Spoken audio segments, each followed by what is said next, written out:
So guys last video में हमने बात करी थी कि फियर्स क्या क्या जनरेट होते हैं और कहाँ से जनरेट होते हैं। फियर्स जनरेट होते हैं अपने दोस्तों के थ्रू, अपने आसपास के माहौल के थ्रू, या फिर डिजिटल मीडियम्स जो है, मतलब कि सोशल मीडिया जो है उसके थ्रू ये सारे के सारे फियर्स जनरेट होते हैं। ठीक है, लेकिन इन फियर्स की वजह से होता क्या है? इन फियर्स की वजह से आते हैं चैलेंजेस, बहुत सारे चैलेंजेस। जब हम लोग प्रिपरेशन कर रहे होते हैं तब बहुत सारे चैलेंजेस आते हैं।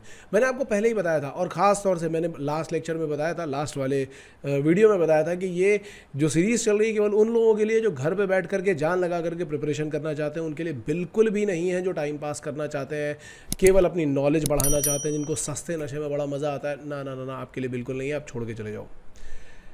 अब ये जो फियर्स जनरेट हुए थे डिजिटल मीडियम के थ्रू, ये हमारी लाइफ में क्रिएट करते हैं चैलेंजेस। किस तरीके के चैलेंजेस क्रिएट करते हैं? जैसा कि लगभग सभी लोग कहते हैं कि IMUCT का एग्ज़ाम जो है वो इतना टफ एग्ज़ाम नहीं है, काफ़ी आसान एग्ज़ाम है। 2 घंटे में 3 घंटे में 200 क्वेश्चन ही तो आते हैं, तो ये तो बहुत आराम से किए जा सकते हैं, बहुत आसान होते हैं। एग्जैक्टली आसान बहुत होते हैं, फॉर्मूला बेस होते हैं, डेफिनेशन बेस होते हैं। जो बंदा ढंग से तैयारी कर रहा होगा, कंसिस्टेंटली तैयारी कर रहा होगा, ध्यान से सुनना, इसको अंडरलाइन कर लेना, कंसिस्टेंटली प्रिपरेशन कर रहा होगा। कंसिस्टेंटली प्रिपरेशन बोला है मैंने, ठीक है, कंसिस्टेंटली बिचिंग नहीं बोला, क्योंकि मैक्सिमम लोग क्या कर रहे होते हैं, प्रिपरेशन करते हैं, थोड़ा सा डर आता है, यूट्यूब पे जाते हैं, इंस्टाग्राम पे जाते हैं, दोस्तों के पास जाते हैं, और उसके बाद बकवास चालू हो जाती है। अब इसमें क्या होता है? सबसे पहला जो चैलेंज आता है वो होता है मेंटल एग्जॉशन। मेंटल एग्जॉशन क्यों आता है? देखो, अगर आपने सपोज करो कि आपने तैयारी करी, आपने ठाना कि नहीं जी हमें घर पे पढ़ाई करनी है। इवन जो बच्चे कोचिंग भी पढ़ रहे होते हैं उनके साथ में भी यही सेम चीज़ होती है। जो कोचिंग पढ़ रहा होता है वो कोचिंग जाकर के फील करता है, जो घर पर पढ़ाई कर रहा होता है घर पर ही फील कर रहा होता है। अगर आप घर पर तैयारी कर रहे हो, आपने यूट्यूब पर कोई एक वीडियो देखा, सपोज करो कि आपने किसी एक पर्टिकुलर टीचर, क्योंकि बहुत सारे टीचर्स हैं, किसी एक पर्टिकुलर टीचर का क्वाड्रेटिक इक्वेशन का वीडियो देखा। क्वाड्रेटिक इक्वेशन का वीडियो देखने के बाद आपको लगा कि सर ने तो बहुत ही अच्छा पढ़ाया, बहुत ही अच्छा, बहुत ही बढ़िया पढ़ाया है, चलो जी अब हम करेंगे क्वेश्चंस। तो जब हम क्वेश्चंस करने के लिए जाते हैं, क्वेश्चन करने जैसे ही जाओगे तो आप पहले तो ये पूछोगे सर क्या पढ़ें क्या पढ़ें क्या पढ़ें। किसी ने बोल दिया कि ये स्टडी मटेरियल है, आपको मिल गया स्टडी मटेरियल, ये सारा आपने जुगाड़ ऑलरेडी कर लिया है। अब आप जब वहाँ पहुँच गए हो, स्टडी मटेरियल है आपके पास, आप करने जाओगे तो, क्योंकि पुराना पैटर्न वैसा होता है ना, question number 1, then 2, then 3, then 4, ऐसे करके जाएंगे। 1 घंटे तक बैठे रहे, 1 घंटे तक बैठने के बाद क्या हासिल हुआ?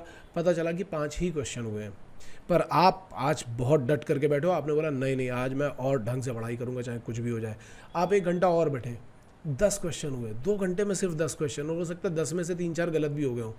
तो आपको लगेगा कि यार शिट, ये तो आ ही नहीं रहा है मेरे को। अब आप दूसरे सब्जेक्ट पे जाओगे, तीसरे पे जाओगे, और एक दिन में अगर आपने 4-5 घंटे भी निकाल दिए तो आपको रियलाइज़ होगा कि आपसे तो क्वेश्चन बहुत कम हुए हैं। इस कंडीशन में आप कहाँ जाते हो? अपने दोस्तों के पास, या फिर यूट्यूब और इंस्टाग्राम के दूसरे वीडियो के पास। क्यों? क्योंकि आपको हो चुका है मेंटल एग्जॉशन। आप मेंटली इस चीज़ को एक्सेप्ट नहीं कर पा रहे हो कि ये मेरे साथ में क्यों हो रहा है। इसका अपना एक कारण होता है यार, ठीक है। यूट्यूब पे जितने भी वीडियो डाले जाते हैं वो सारे के सारे मार्केटिंग पर्पज़ से होते हैं मोस्टली, और जो मार्केटिंग पर्पज़ से नहीं होते हैं, जो ढंग से पढ़ाए जाने वाले होते हैं, वो होते हैं काफ़ी बोरिंग।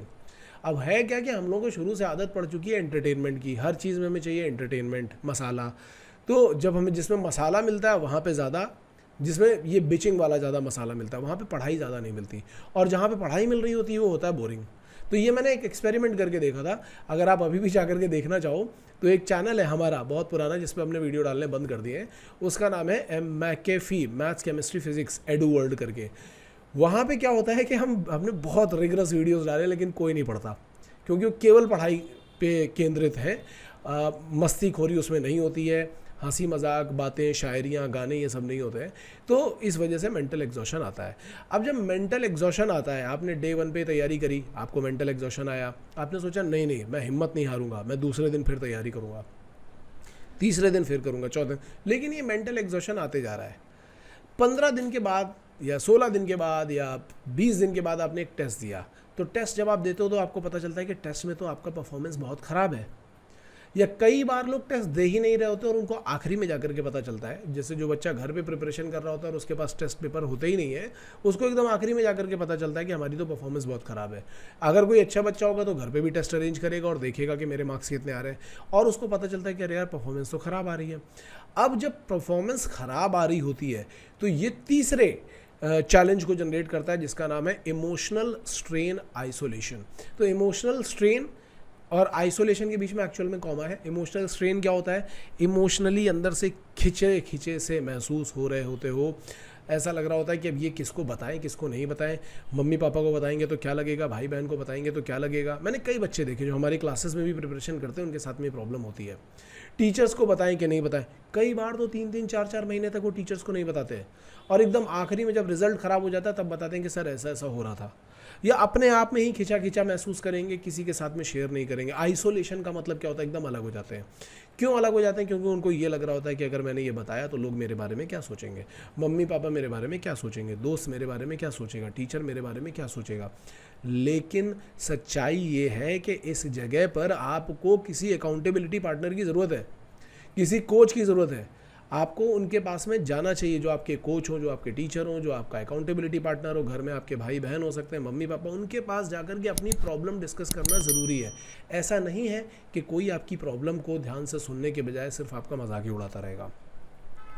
अगर अच्छा दोस्त है तो डेफिनेटली नहीं उड़ाएगा। एक अच्छा टीचर है तो आपकी बात को समझेगा, ठीक है, जैसा कि हम करते हैं यहाँ पे हमारे क्लासेस में। एक्चुअली ये होता है कि अगर कोई बच्चा आकर के एक बार डिस्कस करे तो मैं तो भाई उसकी बात बहुत ध्यान से सुनता हूँ और एक एक चीज़ को बहुत अच्छी तरीके से एक्सप्लेन करता हूँ, क्योंकि पिछले 15 साल से मैंने, आप बिलीव नहीं करोगे, हज़ारों स्टूडेंट्स देखे और मेरे पास इतना एक्सपीरियंस है बच्चों की प्रॉब्लम समझने का कि मैं ये तो नहीं बोल सकता कि पूरा ही होगा, I am the perfect one, लेकिन हाँ काफ़ी एक्सपीरियंस है। मैं बच्चों की प्रॉब्लम सुन करके समझ जाता हूँ कि वो कहाँ गड़बड़ कर रहा है, और अकॉर्डिंगली मैं सोल्यूशन भी दे देता हूँ। अगर बच्चा टाइम एंड टाइम डिस्कस करता रहे अपनी प्रॉब्लम तो कभी फंसेगा नहीं, दैट इज़ फॉर श्योर।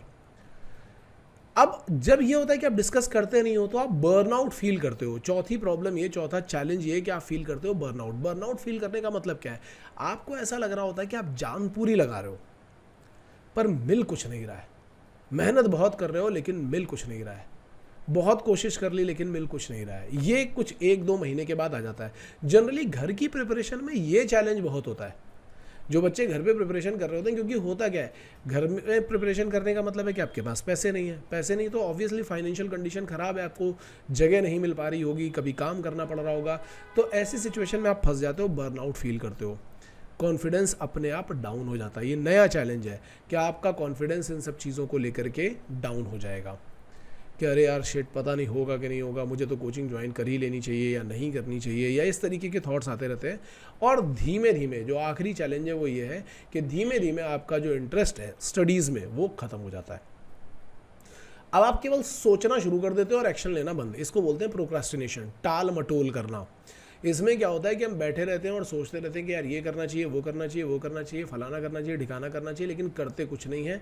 और यहाँ पे सेल्फ डाउट जनरेट हो जाता है कि यार मेरे से हो पाएगा या नहीं हो पाएगा। फिर तुम सोचोगे कोचिंग ज्वाइन करें, कोचिंग नहीं ज्वाइन करें, कोचिंग ज्वाइन करें, कोचिंग नहीं ज्वाइन करें, अच्छा यूट्यूब पे देख लें ये क्या कह रहा है, ये क्या क्या है। ये इतना ज़्यादा कॉम्प्लिकेटेड हो जाता है कि आपको चारों तरफ से उलझा करके रख देता है, बहुत बुरी तरीके से उलझा करके रख देता है। और जब आपका 1 साल निकलता है तब आपको लगता है कि अरे यार, हो सकता है आप आखिरी में जाकर के कोई ऐसे जो 5-5 हज़ार के कोर्सेज स्टार्ट होते हैं, आप किसी ऐसे कोर्स को जाकर के ज्वाइन कर लो। पर प्रॉब्लम वहाँ पे भी वही है, क्योंकि जो भाई देखो, जो कम पैसे में पढ़ा रहा है वो ऑब्वियस सी बात है आपको ज़्यादा तो पढ़ाएगा नहीं। वो क्या करेगा, 2 घंटे क्लास ले लेगा, थोड़े बहुत क्वेश्चन करा देगा, सारे कंसेप्ट कराएगा नहीं। वहाँ टीचर भी अच्छे नहीं है, तो ये सब चीज़ें भी होती हैं। अब आपको लगेगा कि 5,000 में कुछ तो मिल रहा है, लेकिन उसके बाद आखिरी में मेरे पास इस बार कम से कम 100 ऐसे बच्चों का कॉल आ चुका है जो ये बोल रहे हैं कि सर हमने ज्वाइन किया था लेकिन वहाँ पे तो कुछ हुआ ही नहीं, वहाँ पे तो ऐसा हुआ नहीं, वहाँ पे तो वैसा हुआ नहीं। तो देखो, अगर आप घर पे प्रिपरेशन कर रहे हो तो इन सारे चैलेंजेस को अपने दिमाग में बिठाओ कि हाँ भैया ये चैलेंजेस आएंगे। क्योंकि प्रिपरेशन से पहले जब हम सपोज करो कि जो एवरेस्ट चढ़ना शुरू करते हैं, अगर आपको थोड़ा सा इंटरेस्ट चाहिए ना, मतलब सच बता रहा हूँ, आपको अपना करियर बनाना है, एक मेरा सजेशन है, नेटफ्लिक्स पे एक डॉक्यूमेंट्री जिसका नाम है 14 पीक्स, उसको देखो जा करके। उसमें एक बंदे ने पूरी दुनिया में जो 14 सबसे ऊंचे पहाड़ हैं उनको चढ़ा है, ठीक है। और उसके पहले वो ये बनाता था कि यहाँ पे क्या क्या क्या क्या चैलेंजेस आएंगे, और उस चैलेंजेस के हिसाब से अपना माइंड मेकअप करता था और फिर प्लान बनाता था और फिर चढ़ना शुरू करता था। आपको लिटरल मोटिवेशन मिलेगा वो काम करने के लिए और कंसिस्टेंसी मिलेगी। हालांकि आगे आने वाले वीडियोस में हम ये सारी चीज़ें कवर करेंगे कि इन चैलेंजेस और इन फियर्स को कैसे ओवरकम किया जाए। अगर आपके कुछ और भी चैलेंजेस हैं तो कमेंट सेक्शन में आकर के बताओ ताकि हम उसके ऊपर भी काम कर सकें। All the best guys.